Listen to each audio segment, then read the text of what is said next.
Hello everyone, this video will be completely focused on the lore and story of Five Nights at Freddy's. I have spent grueling hours upon hours watching theory after theory and doing so much research to bring you what I believe is the FNAF lore.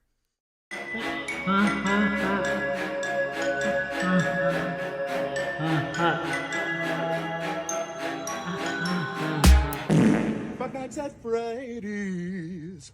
That's where I wanna be. Five Nights at Freddy's. There are so many different lore pieces and theories out there, but for this one today, I'm going to stick with all the stuff we know for certain is canon. For this theory, I will only be using the games, specifically games 1 through 7, because I do not really believe that any games that were not made solely by Scott himself, like Help Wanted or Security Breach, are canon to the timeline. I also can't find any source out there that says the books are canon to the games, so I will not be using those in any way, along with the movie, which once again is not canon to the game. All of the books and movies appear to be in a different universe of some sort, but that's not the topic for today's video. With all that said, let's get started.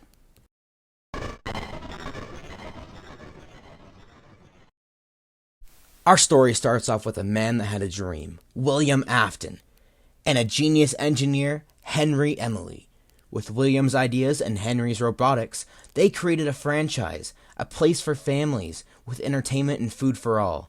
Founding it in 1970, they created Fredbear's Family Diner. The main attraction of this diner was spring-lock animatronic suits, featuring Fredbear and Spring Bonnie. After a while of running this business, William eventually got married and had 3 kids, Michael, Elizabeth, and the crying child, also known as Cece, which I'm going to be calling him from now on. Henry Emily also had a kid named Charlotte, or as she's most commonly known, Charlie.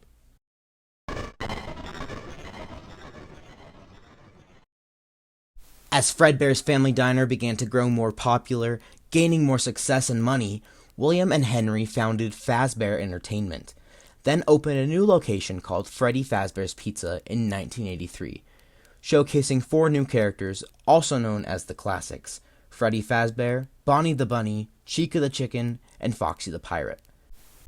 Now we go back to a smaller part of this story. Michael was often the only one home to tend and look after Cece. But the thing is, Mike was known to tease and be quite a bully. Cece had always, for some unknown reason, been afraid of the animatronics, so knowing that, Mike would jump out with a Foxy mask on and scare him. Cece's birthday party was being held at Fredbear's Family Diner, so Michael and his friends decide to pull a prank. They lift up Cece and put his head inside Fredbear's mouth, knowing how terrified he is of animatronics, but his tears and squirming trigger the spring locks, clamping down on Cece's frontal lobe, killing him and leading to his spirit possessing Fredbear. This is what we call The bite of 87? Nope, not 87. This is the bite of 83. More on that later. This whole experience horrifies and traumatizes Mike. After this incident, the family diner is shut down for good, and the spring-lock suits are moved to Freddy Fazbear's Pizza and put in storage. This whole incident causes Henry to make a security puppet to look over the kids, but most importantly, Charlie, making sure they are all kept safe and alive. Dealing with the grieving of losing his son, Afton begins to become angry at Henry. It was Henry's invention that killed his child. It was Henry's fault. Fueled by rage, he drives by the pizzeria to see a little Charlie standing in the rain, all alone, locked outside. There had been some boxes put on top of the security puppet's box, so it was not able to function. With all his built-up anger, Afton saw a perfect way to get revenge on Henry. He pulled his car up beside her, got out of his car and started stabbing Charlie, and leaving her lifeless body in the alleyway. The puppet would eventually make its way to Charlie, letting her spirit possess the animatronic. Afton sees this and knows that spirits now can possess the animatronic, so he builds his own location, separate from Henry, called Circus Baby's Pizza World. With his own animatronics, the Fun Times, designed to lure and kill children to collect remnant. By the way, remnant is pieces of the soul that can bind with metal, like endoskeletons and stuff like that.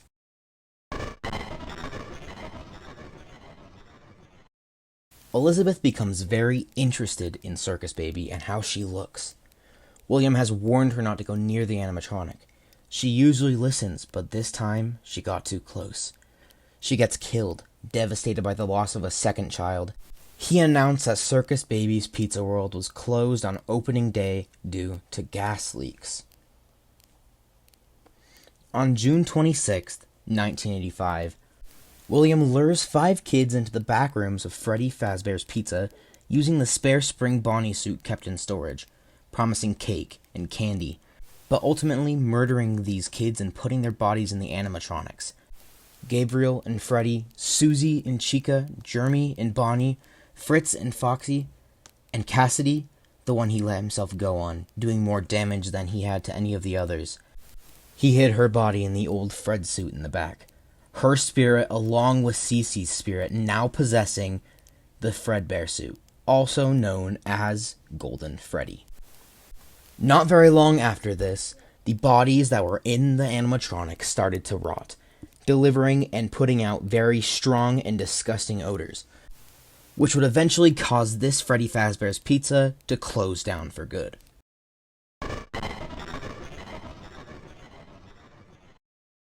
In 1987, Freddy's reopens with a brand new rebranded version with new and improved toy animatronics with a built-in security system, while the classics were taken to the new location for parts and services, and the puppet moved next to the prize counter.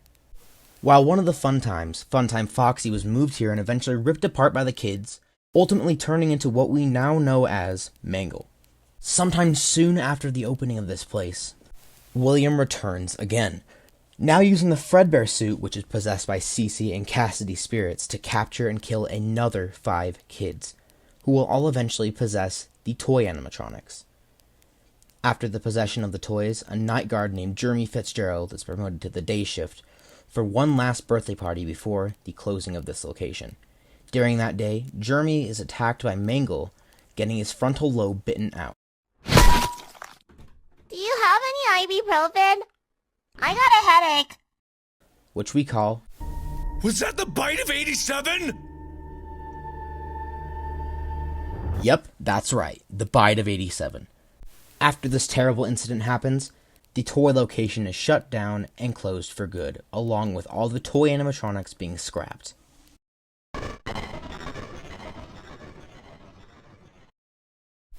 We don't have too much information about this, but from what we can tell, around this year in 1990 is when Mike begins to start having these reoccurring nightmares with animatronics, and the haunting of his brother's death.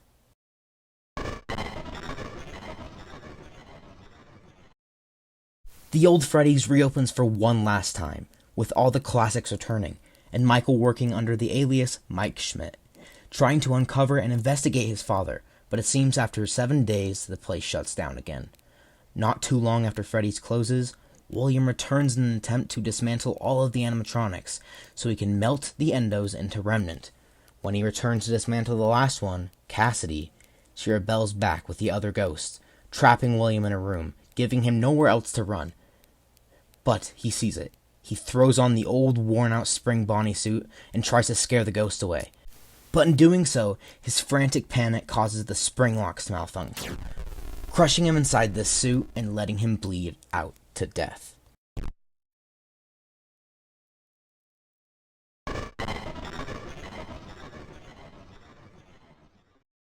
After years of trying to learn about his father, Michael finds his dad's secret bunker under his house, meeting the Funtime animatronics and Circus Baby, who he now knows is possessed by his little sister, Elizabeth. But sadly, after he gains the trust of Circus Baby, she and all the other Funtimes combine into Ennard. Michael then finds himself in the scooping room and gets his insides torn out. Michael is alive still, and just has to live with Ennard controlling him, until Ennard, finding his host no longer needed, jumps into the sewer, leaving Michael with his skin a dark purple color and somehow the ability to still move. He now makes a vow to find his father.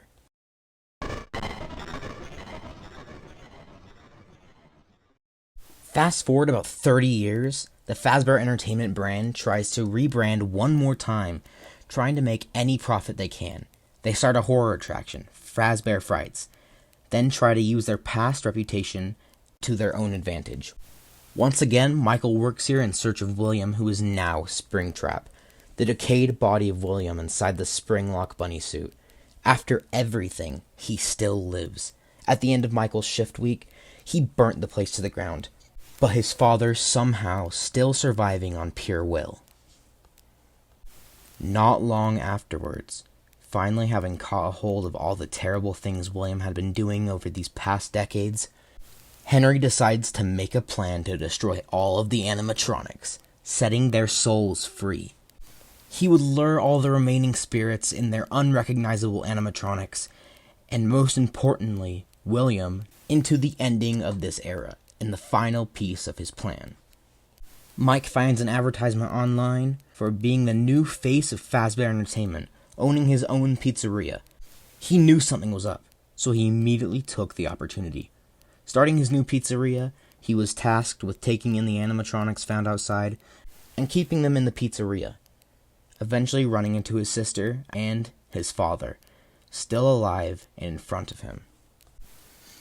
On Mike's last night, Henry's plan began, trapping all of the souls in this pizzeria. Connection terminated. I'm sorry to interrupt you, Elizabeth, if you still even remember that name. But I'm afraid you've been misinformed. You are not here to receive a gift, nor have you been called here by the individual you assume, although you have indeed been called. You have all been called here, into a labyrinth of sounds and smells, misdirection, and misfortune. A labyrinth with no exit, a maze with no prize. You don't even realize that you are trapped. Your lust for blood has driven you in endless circles, chasing the cries of children in some unseen chamber, always seeming so near, yet somehow out of reach. But you will never find them. None of you will. This is where your story ends. And to you, my brave volunteer, who somehow found this job listing not intended for you. Although there was a way out planned for you, I have a feeling that's not what you want. I have a feeling that you are right where you want to be. I am remaining as well. I am nearby. This place will not be remembered, and the memory of everything that started this can finally begin to fade away, as the agony of every tragedy should. And to you monsters trapped in the corridors, be still, and give up your spirits. They don't belong to you. For most of you, I believe there is peace, and perhaps more, waiting for you after the smoke clears.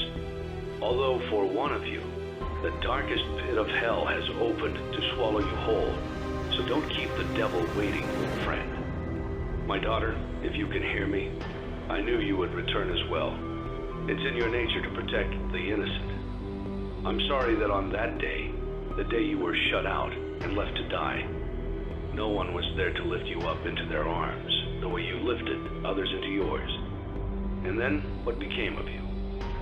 I should have known you wouldn't be content to disappear. Not my daughter. I couldn't save you then, so let me save you now. It's time to rest, for you, and for those you have carried in your arms. This ends, for all of us, in communication. That was it. There were no more souls to be saved. And so happened the happiest day event, letting all these children, hurt by William, to finally be put to rest.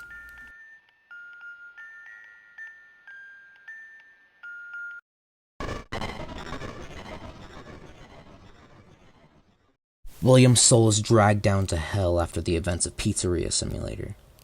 But waiting for him in hell was the one he should not have killed. A vengeful Cassidy. Refusing to rest, she would torment Afton for the rest of eternity, making him pay for his sins, in a purgatory of sorts. She would force him to suffer and be tortured at the hands of his creations and animatronics over and over for decades, this being sort of a personal hell for William, where he could not leave, and would experience the pain he put upon others, lashed out upon him for eternity.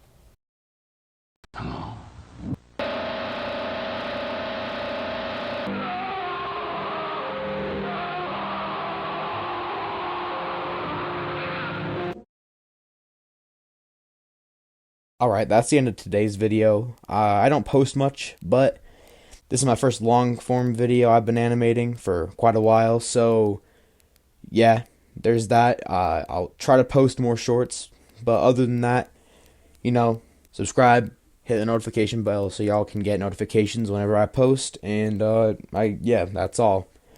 So see you guys next time.